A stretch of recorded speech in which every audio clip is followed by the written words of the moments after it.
Welcome.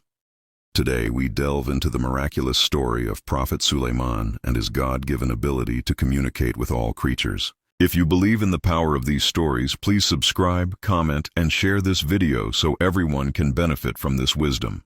In the annals of history, few kingdoms have shone with the divine splendor of Prophet Suleiman's realm. Bestowed upon him by Allah was a dominion unlike any other, a kingdom where power and wisdom walked hand in hand with humility and grace. Suleiman, a king of unparalleled majesty, ruled not just over men and jinn, but over the very forces of nature. The winds were his loyal servants, carrying him and his throne wherever he commanded. More miraculous still was his unique blessing, the ability to understand the speech of all living things. Birds would form a protective canopy above him as he traveled, their wings shielding him from the sun, while wild beasts rested peacefully in his presence, their inherent ferocity calmed by his righteous aura. This was not a power born of sorcery, but a profound gift from the Almighty, a testament to Suleiman's devotion and a sign for all of creation to witness. His reign was a golden age of peace, where the lion lay with the lamb, and the word of God echoed in the hearts of all who lived under his just rule.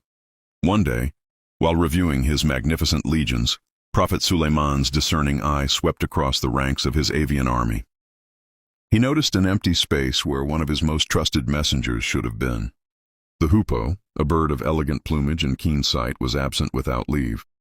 A flicker of kingly displeasure crossed Suleiman's face, for discipline was the bedrock of his kingdom. But before long, the hoopoe returned, fluttering before the throne, its heart pounding with news of a great discovery. Have you ever wondered about the powerful monarchs of the past and the incredible tales that surround them? Let's delve into the magnificent story of Prophet Suleiman and the wise Queen of Sheba, a narrative of wisdom, faith, and awe-inspiring wonders that has captivated hearts for centuries. This is the story of Prophet Suleiman and Queen Bilqis. The tale begins in the grand court of Prophet Suleiman, a king blessed with unparalleled wisdom and power. He commanded not only humans but also the jinn and the animals. One day, while inspecting his legion of birds, Suleiman noticed the absence of his trusted hoopoe. The bird soon returned, not with an excuse, but with astonishing news from a distant land. It spoke of a kingdom called Sheba, ruled by a powerful queen named Bilqis, who possessed a magnificent throne and a people who worshipped the sun instead of the one true God. Intrigued and guided by his divine mission, Suleiman decided to reach out to this queen, not with an army, but with a message of faith.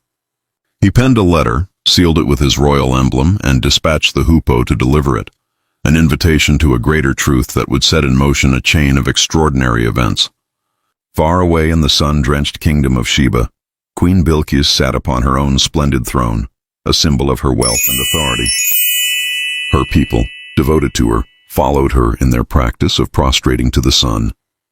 It was into this setting that the hoopoe arrived, dropping Suleiman's letter directly before her. The message was concise yet profound, inviting her and her people to submit to the Lord of all creation.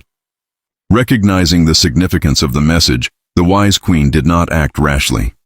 Instead, she convened her council of advisors, presenting the letter and seeking their counsel. Though her chieftains boasted of their military might and readiness for conflict, Bilqis chose the path of diplomacy and intellect. She decided to test the wisdom of this foreign king by sending him lavish gifts, a gesture to gauge his intentions and the nature of his power. She understood this was no ordinary monarch. Prophet Suleiman, upon receiving the gifts, graciously rejected them, making it clear that the blessings bestowed upon him by God were far greater than any worldly treasure. His goal was not conquest or riches, but guidance. This response convinced Bilqis that she was dealing with a true prophet. She resolved to make the journey to Suleiman's kingdom herself, to witness his power and wisdom firsthand. In anticipation of her arrival, Suleiman orchestrated a breathtaking display of his God-given abilities. He asked his court who could bring him her magnificent throne before she arrived. A powerful jinn offered to bring it in the blink of an eye.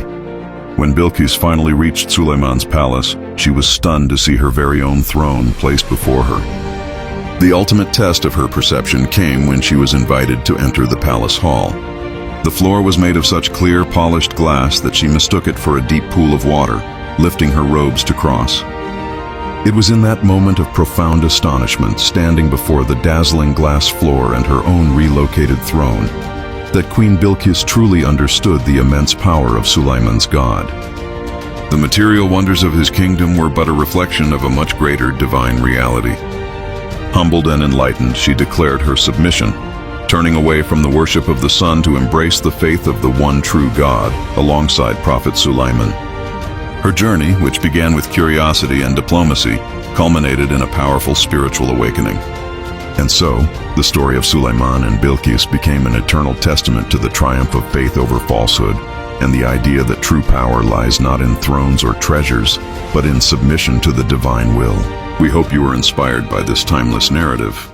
On another occasion, Prophet Suleiman was leading his vast and formidable army, a force comprised of men, jinn, and animals, marching with such might that the very earth seemed to tremble. As they approached a valley, a sound, imperceptible to any other human ear, reached him. It was the faint, urgent voice of a tiny ant, desperately crying out to its colony. "O ants," it warned, "enter your dwellings, lest Suleiman and his soldiers crush you, while they perceive you not." A gentle smile graced the prophet's lips. He was touched by the ant's concern for its people and humbled by this reminder of his immense power and the responsibility that came with it. In a gesture of profound mercy, he raised his hand, and the entire thundering army came to an immediate halt. With a quiet command, he redirected his forces, leading them on a path that carefully circumvented the valley of the ants, ensuring that not a single one of the tiny creatures was harmed. Suleiman's court was a council of all creation, a place where wisdom was sought from every corner of his kingdom. He would sit and listen intently to the calls of migrating birds, learning from them the secrets of the seasons and the mysteries of distant lands. He would consult with his powerful war horses, their whinnies and stomps translating into strategic advice and unwavering loyalty. He conversed with the creatures of the deep and the beasts of the wild, understanding their needs, settling their disputes, and ensuring that justice and harmony prevailed among all beings, great and small.